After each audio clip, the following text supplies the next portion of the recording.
In this series of videos, we will read the Care Certificate workbooks, both what you need to know and what do you know now. This video covers Standard 1. Understand your role. What do you know now? And it's over to my colleague to read through this workbook. The Care Certificate. Understand your role. What do you know now? This is a follow-on video from the Care Certificate. Understand your role. What do you need to know? Standard 1. Activity 1.1a. Using your job description to help you, fill in the box below to describe your main duties and responsibilities. Describe. To describe means to create a picture with words, but not simply writing a list of bullet points. My main duties and responsibilities include. What we are looking for here is that we have specific sentences, paragraphs, information about your day-to-day activities within the role, and also maybe some things that you might do less frequently. So you might have monthly things that you do and they're not your day-to-day work. So have a think about what it is you do in a day and kind of jot them down there to show understanding, so it's not just bullet points. Activity 1.1b. Look up the Care Certificate and the Code of Conduct for Healthcare Support Workers and Adult Social Care Workers in England. Complete the diagram below to list some examples that the standards include. List. This term means to identify the main points which can be written as bullet points. So back on the first video, what you need to know, Standard 1, the link was shown for the Care Certificate and the Code of Conduct. If you have a look, just as a reminder, it will look something like this. From that Code of Conduct, you can list here some examples of what is covered in there. And if possible, consider writing what that means to you or how that affects your role. Activity 1.1d. Being self-aware is important for care workers. Think about your previous experience and the attitudes and beliefs you have. Under the points below, explain how they may have affected the way you work. Explain.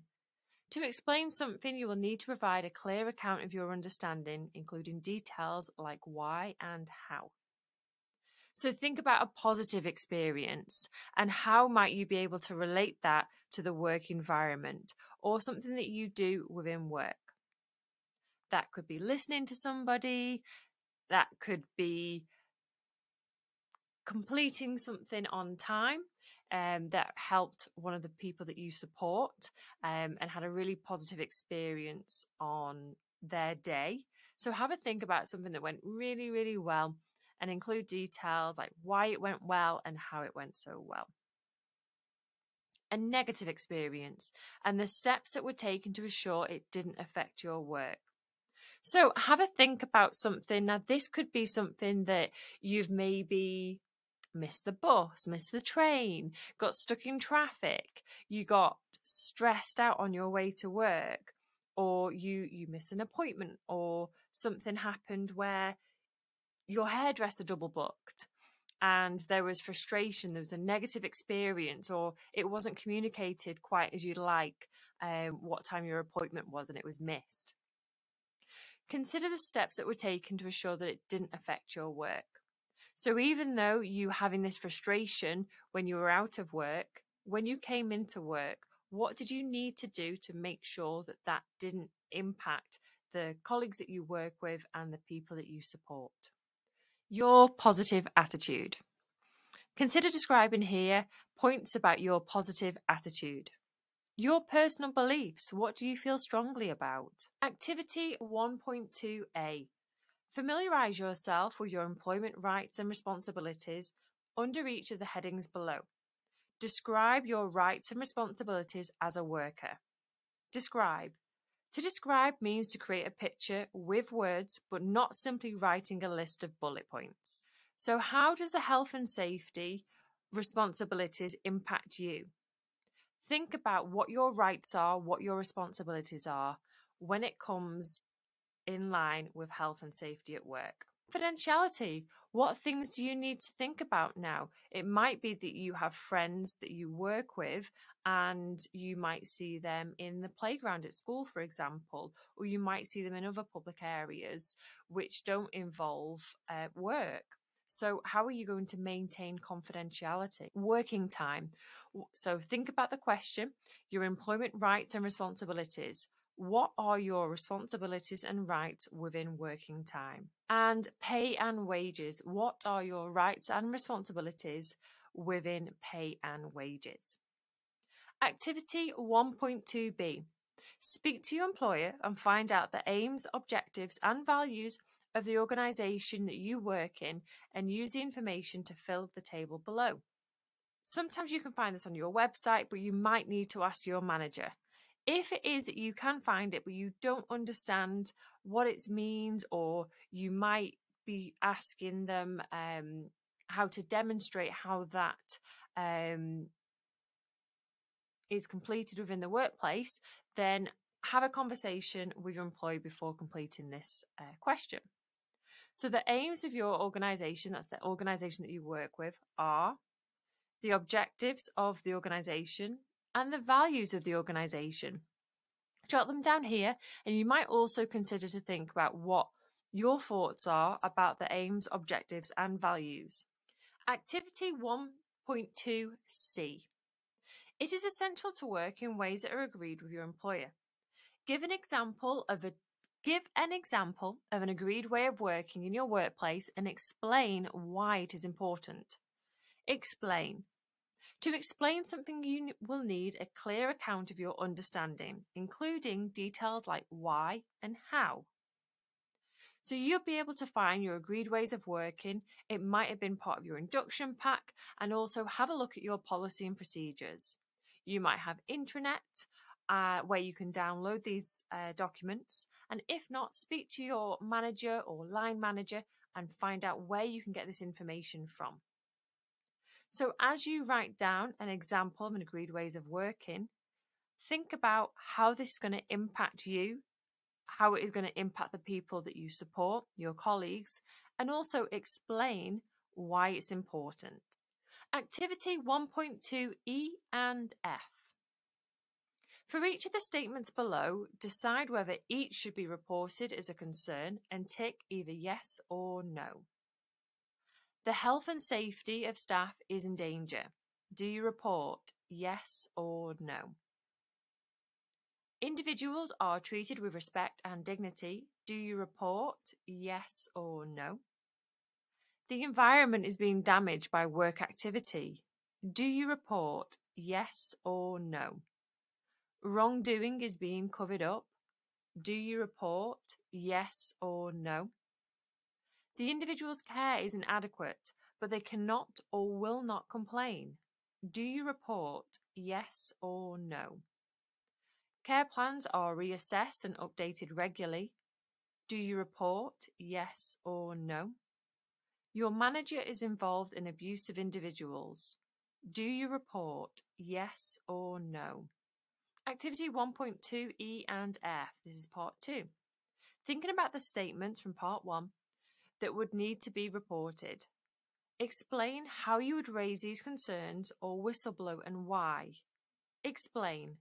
To explain something, you will need to provide a clear account of your understanding, including details like why and how. So have a think about these statements here, and then think about what would need to be reported and how would you go about doing that. If it is that you were unable to speak to your manager, what would you do next? How would you whistleblow? And also why? Why is it important that you're raising these concerns? Activity 1.3a. Think about your responsibilities to the individuals that you support. Describe 4 of your responsibilities to those individuals. Describe. To describe means to create a picture with words, but not just simply writing a list of bullet points. So think about your responsibilities to the individuals you support and describe 4 of your responsibilities to those individuals. So you could start by underlining one of your responsibilities and then expanding on that information where you can describe in order to create a picture. In the boxes below, explain how a working relationship is different to a personal relationship. Use examples from your service to help you explain your points. Explain. To explain something, you will provide a clear account of your understanding, including details like how and why. What is a working relationship? What is a personal relationship? And you may also give examples of these two.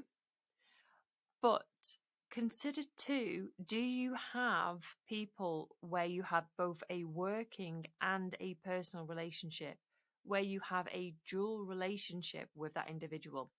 It may be that you work with a family member. It may be that you work with an individual that you are friends with outside. How might that impact your relationship, both at work and within your personal relationship? Activity 1.3C. There are 4 main ways of working relationships in health and social care. State the 4 main working relationships and provide a description of each, including who they are most likely to be within your own workplace. So if you have a look back onto page 5 of the Care Certificate Standard 1, what you need to know, page 5, you will be able to see the 4 bullet points, and then from that, expand that information to give some more information which is unique to your place of work. Activity 1.4A and B. As a worker in health and social care, it is essential to be effective and a good team member and work in partnership. Explain why it is important to work in partnership with other workers, in partnership with key people, advocates, and others who are significant to the individual, such as their carer, family members, or friends. Explain. To explain something, you will need to provide a clear account of your understanding, including details like how and why. So have a think about in partnership with other workers, and then also in partnership with key people, advocates, and others who are significant to the individual, such as their carer, family member, or friends. Well done on completing the What You Need to Know booklet. We have the next standard in this playlist to support your learning through the full 15 standards.